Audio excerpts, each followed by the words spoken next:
Welcome to the Develop Yourself podcast, where we teach you everything you need to land your first job as a software developer by learning to develop yourself, your skills, your network, and more. I'm Brian, your host.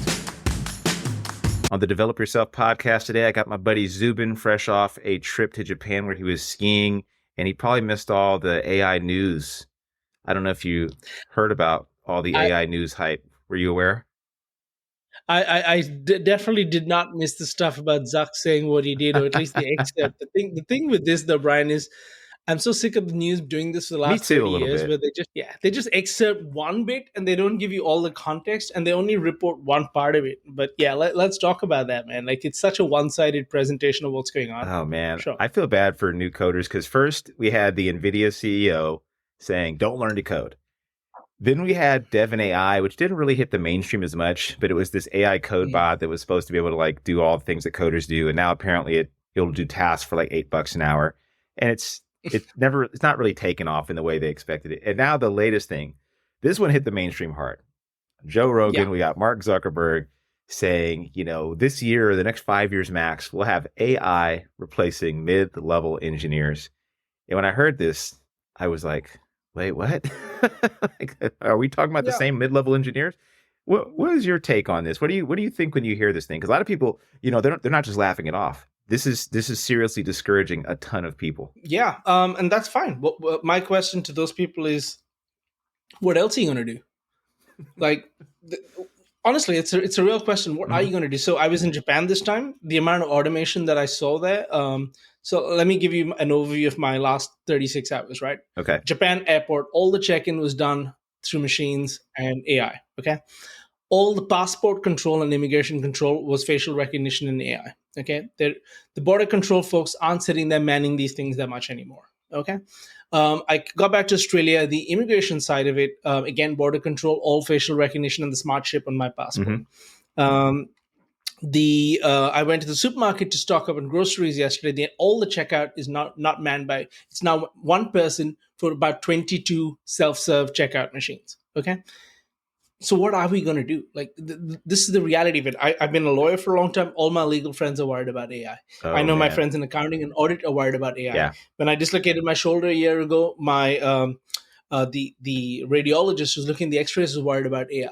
Right? Sales and marketing people are worried about AI. Writers and authors are worried about AI. Content creators are worried about AI. Video editors are worried about it. So what are you going to do? I mean, this is a ridiculous way to analyze the world, because technology has always changed everything for most people. Yeah. What's different this time is historically, it's been a lot of manual blue-collar work that got changed and automated. For the first time, we've got knowledge workers being automated, right? So what are you going to do? If you don't want to be an engineer, and that's totally legitimate, then find something else that's not going to be affected by AI. And what's that going to be? Wind turbine technician is the fastest growing occupation in the U.S. apparently. 100%. And maybe it pays pretty well until the market saturates. Then it won't pay that well. Yeah, exactly. There's not enough wind turbines, I don't think, to support a boot camp style program for wind turbine technicians.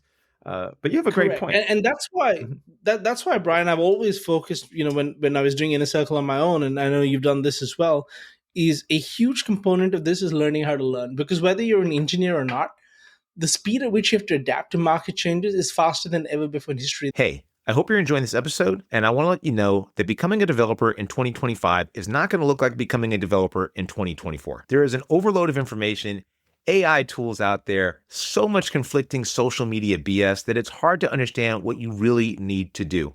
If you're interested in working with me and my partner Zubin in a very private, exclusive mentorship program where we teach you not just how to code, but how to reinvent yourself as a career changer and help you make a successful transition from your previous life into tech, we want to talk with you.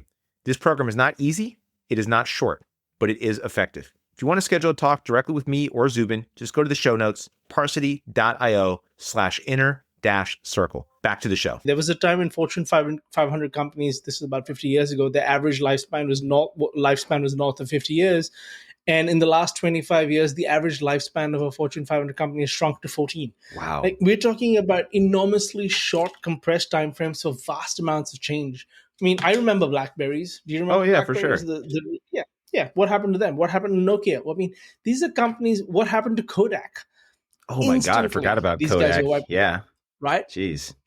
This happens. It's the pace of change is accelerating, and so the only way to get around this is either switch back to blue collar work. Oh, by the way, last night I was catching up the highlights of CES, Yeah. right, the Consumer Electronics Show. Farming being automated, Really? right? Of course. I mean, they're going to have GPS and AI enabled farming bots that are going to do everything for you. Oh, I mean, Sure, that makes a ton of sense, to be completely makes a honest ton with of you. sense. It's something that seems to be ripe for automation. It's consistent. Of course. It's pretty deterministic, right? The times you plant crops and seeds and the spaces between. These are all things I imagine. I don't know anything about farming. 100%. But, yeah. And there's weather data available. There's other geospatial data available. And there's enough crop pattern data available that you can train models. Of course, all of these things are going to be done.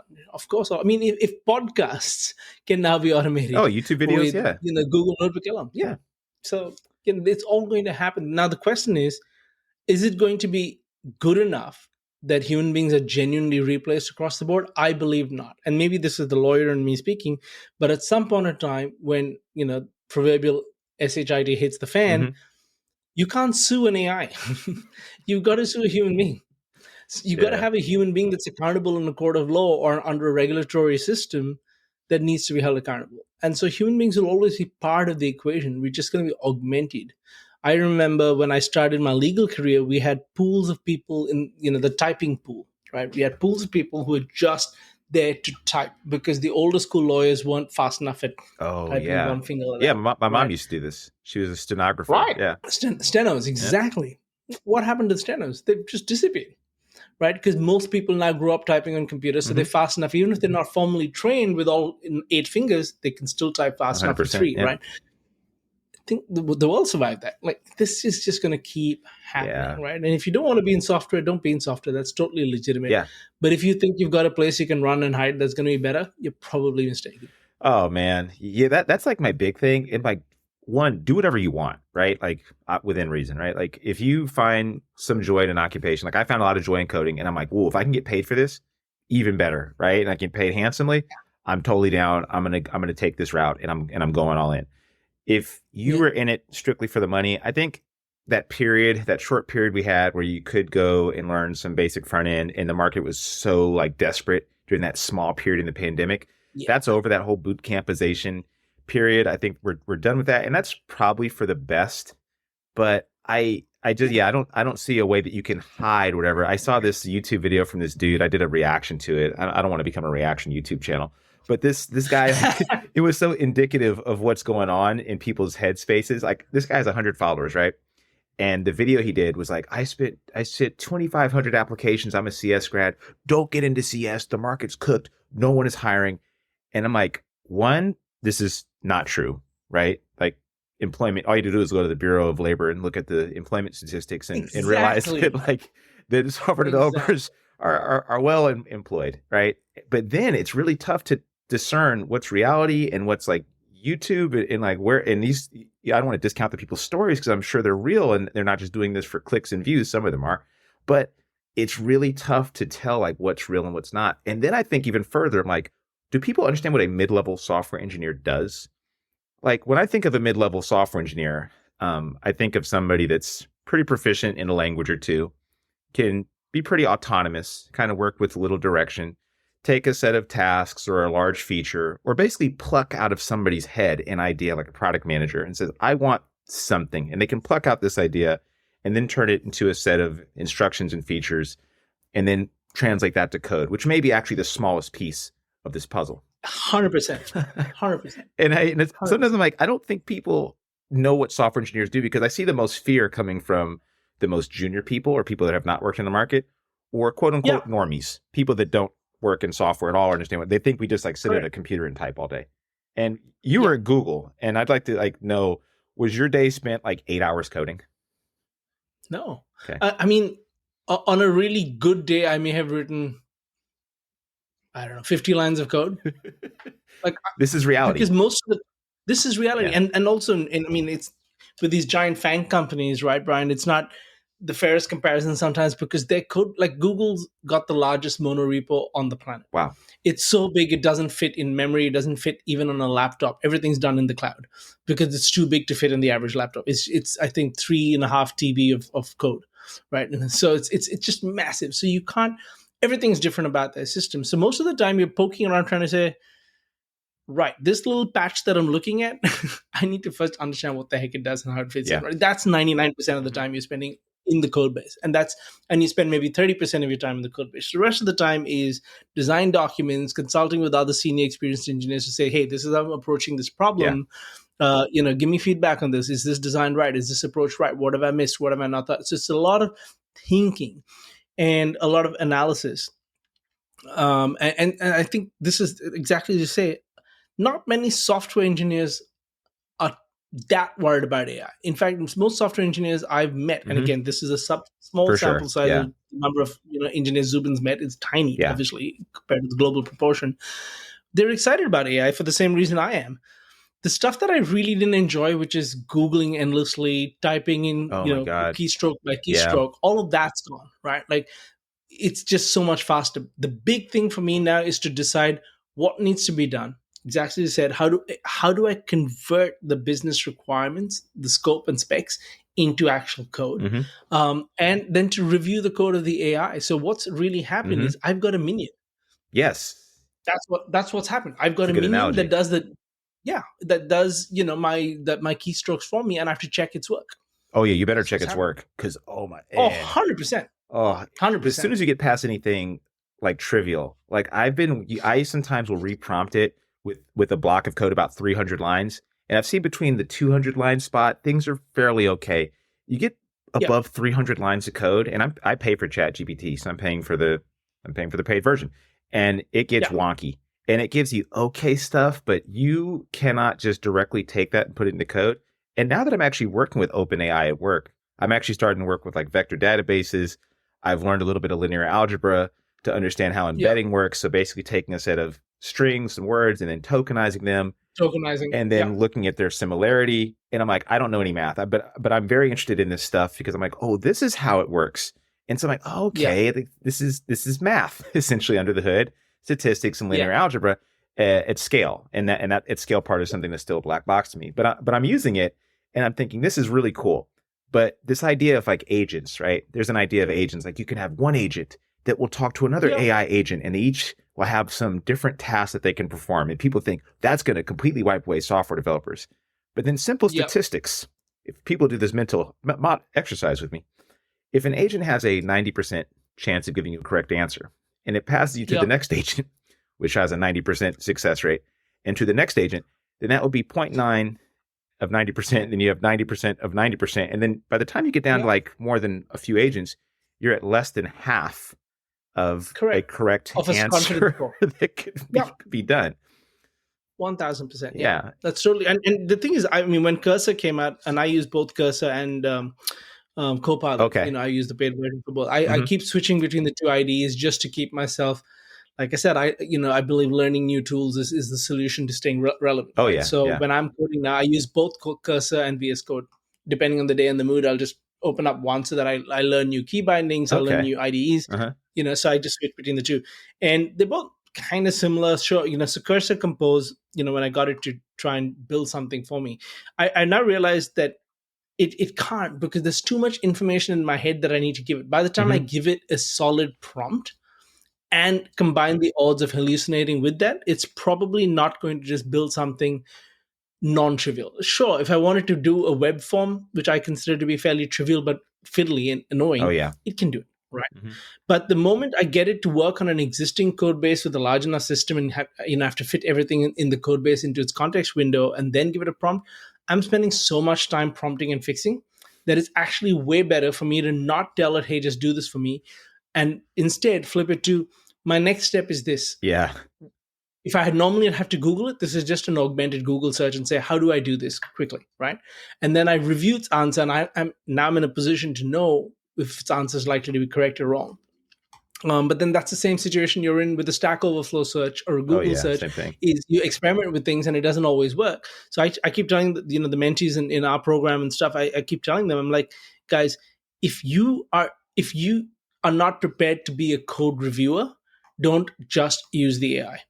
Only use your co-pilots and cursors of the world if you're in a position to review the code as though you're approving a pull request. Yep. It's your responsibility to approve this code. If you don't know what's going on there, then don't just rely on that, because it'll build a lot of stuff for you, but it'll also wreck a lot of stuff and you won't know. And then you have no idea how to debug. And that's something I'm genuinely worried about Oh yeah. a little bit. And maybe I'm being old school, is that we're losing a lot of the junior engineers are losing the ability to reason about code and debug, simply because they're not getting stuck long enough. Oh yeah. That Simply because pain they're not getting you gotta stuck. feel. You gotta feel that pain to like really get through it. Yeah. And there's so much learning in trial and error. In fact, trial and error is far more rich as an information source than just getting it right the first time and not knowing why what you pasted worked. Like, Yeah. it's so much more. You got to stub your toes a few times, And your brain before you remembers it better, understand. apparently, too. Like when you have 100%, something yeah. bad happen, like your brain has this tendency, your Neanderthal ancestors, of like, remembering, oh, there's something bad happened. I must remember this Correct. forever. And if you don't ever have that pain, you're right. Totally. You just forget it. Like, oh yeah, that was easy. And then Stack Overflow goes down, or ChatGPT goes down, which it will. I have a feeling, It will. I don't have any dog in this fight. I don't know if they can be profitable. They're already not. I'm wondering, is there a future where they aren't around? I don't know. I don't know what's going to happen. None of us do. Well, you look at Stack Overflow's search, or it's trends, analysis, and there's been a huge drop since That's right. the latter half of 2022. It's not that people are less interested in R or Python or JavaScript or Golang. It's not that. It's just that people switch behaviors, right? And that's why Google searches now have a Gemini summary on the top. Yeah.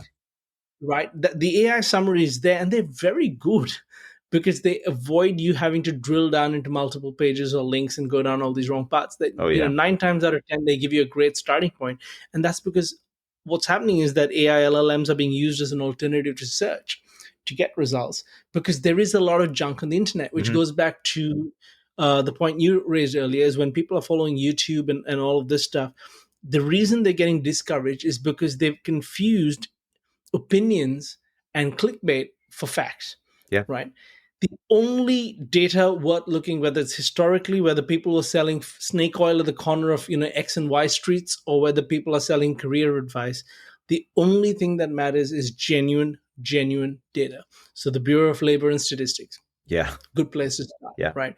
If there are, or even TrueUp, right? I mean, TrueUp has this really interesting graph where they showed the decline in jobs as measured from 2022. I've seen that, and I've seen you comment on it. I'm curious to hear your comment on it now. Well, I'm just like, they started measuring at the in peak, the middle of 2022 at the peak, and said, "Oh my God, look at how much the jobs have dropped." The thing is that they don't tell you is it's dropped back to normal pre-pandemic levels. What happened was, in the pandemic, there was such a huge spike of demand. Right, yeah, and that it graph is with really missing. Yeah, they need to have that other half. Everything before 2022. It's so misleading. It really is. To me, that's like saying the human. You had a fever. You had a really high fever. You started measuring the baseline from the point when your fever was at its highest, and now you said, "Oh my God, my body is cold." It's not. It's gone back to normal temperature, you doofus, because you started measuring at the height of your fever. That's kind of what they did on TrueUp. And so even there, stats are misleading if you don't take the broader context into perspective. I think as of this morning on TrueUp, for example, or yesterday, I think there were 250,000 open jobs available in tech. And that's according to the MIA. I use that site quite a lot to look at the trends, and it seems fairly accurate. But also, I don't think they're capturing every job out there. But of course, there's so many jobs that will never be posted or might not be classified as tech jobs or software jobs. That correct, and that's only. I mean, it's not only in the US; it's also in some global, but it's very US centric. Yeah. But also, 250,000 jobs is plenty. All of us will probably have 6 or 7 or 10 jobs over a lifetime, not even close to it. So, 250,000 means there's enough opportunity. What's different, and again, I saw this in the law too, Brian, is there was a time in the law, Brian, when people didn't actually need to have a legal degree to practice. Like, they didn't have to go to law school and be admitted. I didn't know there was a time in the law. Yeah, okay. Well, this is the thing, and there was a time in medicine, if you go back far enough. Yeah, this is true. You to be an MD to practice medicine, you just got to let their blood out. Yeah, yeah, correct, exactly. Stick a bunch of leeches and see what happens. They'll feel better, right? Yeah, see what happens. So this is how all industries have evolved. The bar keeps getting higher the more people get interested in it. Right? That's what's happening. So now, and this is why you and I have teamed up, it's not enough to learn to code. You have to know how to separate yourself from the marketplace. So how do you beat the existing coders at the game that is getting interviews, which is the first step, Mm-hmm. and then doing well at interviews, and then managing your career after that? Because there are plenty of engineers who are miserable at what they do. This is You true. don't want to leave an existing career, go into a new career, repeat your old mistakes and patterns, and be miserable again. That's a huge penalty to pay for not having thought through what it is you want. So learning to code is like one piece of the puzzle. And then after that, learning how to compete in a marketplace. And again, going back to my original comment, there aren't too many jobs that give you the flexibility, the intellectual satisfaction, the growth and creativity, the high quality people to work with, Mm-hmm. because it's attracting so many people. That's part of the reason I left the law. Is in the 90s, the law was attracting some of the best people. Come 2010, the law was no longer attracting some of the best people. Tech was, right? I wanted to work with the best people I could find. Okay. That's just the natural state of things. So Yeah. it attracts great people. It pays really well compared to everything else. It pays pretty darn well. Yeah. Yes, it's getting harder to get into. That's 1,000% true of every job. Oh, yeah. 1,000% true of every job. I mean, we've got 8.3 billion people on the planet. Were we really thinking this is going to get easier as the population grew? No. Yeah. I think that's the big thing takeaway too, which is kind of my other, I'm in a few other Reddit threads. So I do this for work. Sometimes I'm in a procurement thread. I'm in a sales thread for marketing. If you read some of the posts from people, I'm a grad and I can't get a job and I've applied to 1,000 places. Please look at my resume. And you think, oh, CS grad. No, it's procurement or it's sales. And it's, I think the secret here or the takeaway is that everybody's having a hard time. Also, the internet has exposed us to people's individual circumstances. It used to be you'd buy by yourself and you'd be like, man, things suck. And you talk to your friend like, oh, I got a job. You say, okay, well, maybe things aren't so bad. But then you go on the internet now, you can like commiserate with people that have a video with 30,000 likes on it and say, oh my God, this is my experience and everybody must be feeling this way too. So it makes you feel like you're not alone, and it really amplifies these voices that have the worst experiences. Unfortunately, that's who gets amplified. It's not the person with a boring story like, hey, I got hired after a year. That's boring. No, nobody ever wants that. No. And same thing happened with all the layoffs, right? So when I know someone at Google, for example, who got laid off, and then 5 months later, she got rehired for 30% more in a different part of the organization. So that never gets reported. No. What gets reported is that Google laid off 6,000 people or whatever. They don't tell you that 2,000 of those got rehired elsewhere. I mean, I'm making up numbers. I don't know the actual numbers, but that does happen quite a lot. And when I was in Copenhagen last year for work, and I met two youngsters, 22, 23. One, I think, had an IT and a cybersecurity background, and the other one had an environmental engineering background or something. And they'd been looking for a year. The reality is, it is really hard for fresh grads now. But to be honest, every generation, fresh grads have thought it was really hard. I mean, the conversation that I hear from the US a lot, all the student debt, and many college students don't get a job. That conversation's been going on, 40 years now? Yeah, it's not new. It's just the internet has really made things feel newer than they used to be, like H-1Bs and like outsourcing. Like I was talking to guys that said, oh, in the 90s, that was a big fear. And then in the 2000, I forget when, the 2010s, late 2010s, I feel like that was another round of that fear. Now I feel like it's the same story. I'm like, geez, we're still talking about this. Also, H-1B is not just for tech, by the way. It's for doctors and lawyers, rocket scientists, all sorts of specialized fields. What happens is because most of us are, a lot of the younger folks weren't around when the last time these cycles happened. They weren't aware the last time the news cycle happened that it was the same topic. It was the same principle. Yeah. It was the same political issue around it. And now, because they get all their news on 20-second TikTok, assuming, TikTok's now gone dark for a while, but let's see what happens, it's on back. Instagram or whatever. Sure. It's back. Okay, great. Well, overnight, this is what happens when you go to sleep. TikTok comes back. Yeah. So, but if everyone's getting their news sources from 20-second sound bites, they're not going to know their history. They're not going to have the overview of actually what's going on from a policy perspective. And it goes back to the fact that youngsters have always found it really hard to break into the market, which is why I've been saying, and I've got a really shitty YouTube video on this, saying that career, and I think a Free Code Camp article. I'm going to link to this in the show notes, by the way, for sure. Yeah, let me see if I can find it and give it to you. But career changes have an advantage if you know how to leverage that advantage, because you're not a new grad. Okay, you have what's known as workplace maturity. You have runs on the board. You have a prior track record. Is it the same for everybody? No. Somebody's been driving trucks for a living and never been in a corporate environment is not going to have the same corporate work experience that's somebody who's, let's say, been an accountant, Sure. right? Or, been in sales or procurement or something. So many career changes do have significant advantages. A 22 or 23-year-old today does not have those advantages. They have a bunch of student debt, and they're coming into a market which is leery of employing people because they don't know where the AI thing is going. Not just in tech, in everything. There is not a single 22 to 25-year-old person I've met in the last year who feels optimistic that they're going to get employed. Not one. Yeah. Okay, because the world has changed when it comes to that.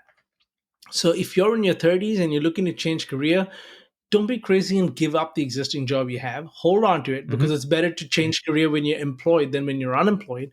Oh, yeah. If it takes an extra 6 months, who cares? Do it. That's why we do the program the way we do for 12 months, is so that people can hold on to their jobs and not risk their income and their families, and then systematically build a plan, not just to learn the technical stuff, because that's not the hard part, and the AIs can do that as well. Now it's to learn that, and then know how to market yourself, and then know how to build a career where you will always be in the top 20% of applicants, so that even if you get laid off, which you probably will, statistically speaking, it's the reality. Yeah. It's the reality of the world. And again, that's not new. That's been around for 30 years too. So you're probably going to get laid off at least once in the course of your career. If you know how to manage your career to a point where you're not worried beyond a point about that happening, it's going to take maybe 2 months, maybe 3 months, maybe 6 months, but you will get hired back again because you're that good. You're in the top 20% of any market. Then you don't have to worry. There's no job security anymore. This is what one of the students put in the assignments I was reviewing last night is, I think it was Miguel actually, and they said, for me, job security, I realize that companies can lay you off at any point in time. So that's not what job security is. But job security to me is, being able to be rehired or hired at any point in time. That's not actually job security. That's actually just personal security, that you're employable. Yeah. It's very different from job security. It's just being employable. Yeah. Now, being employable is a whole super skill to have. And it has nothing to do with just the coding bit, because that's table stakes. Yeah. Right. You have to know how to be employable. And that's what we teach. That's really what we emphasize in the Inner Circle program is how do we make you employable and give you the skills and the insight to understand how the job marketplace works, so that you can always adapt and skate to where the puck is going, rather than be on the back foot and reacting all the time to changes in the market that you can't control. Because you can't control the market.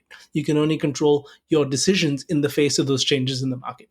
What an excellent point. Eloquently put, too. Shout out to Miguel, too, for that epiphany as well that you kind of you had there. The last thing I'll just say is that I hope that if you're listening to this and you are getting into this fear-mongering mind state, one, selfishly, I want more people in this industry because we need a pipeline of talent. And if we keep scaring off an entire generation of people, we're not going to be able to replace ourselves in the future. And we're going to be in a very, very sticky situation. I don't see this going well in 5 to 10 years out.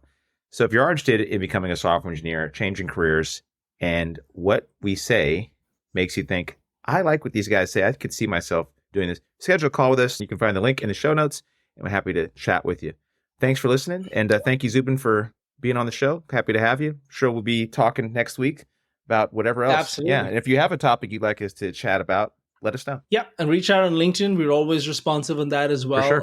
And ask the questions, ask the hard questions, because we'll be happy to give you honest answers. Because frankly, and I know you are too, Brian, I'm kind of over all the BS that's been around for a while.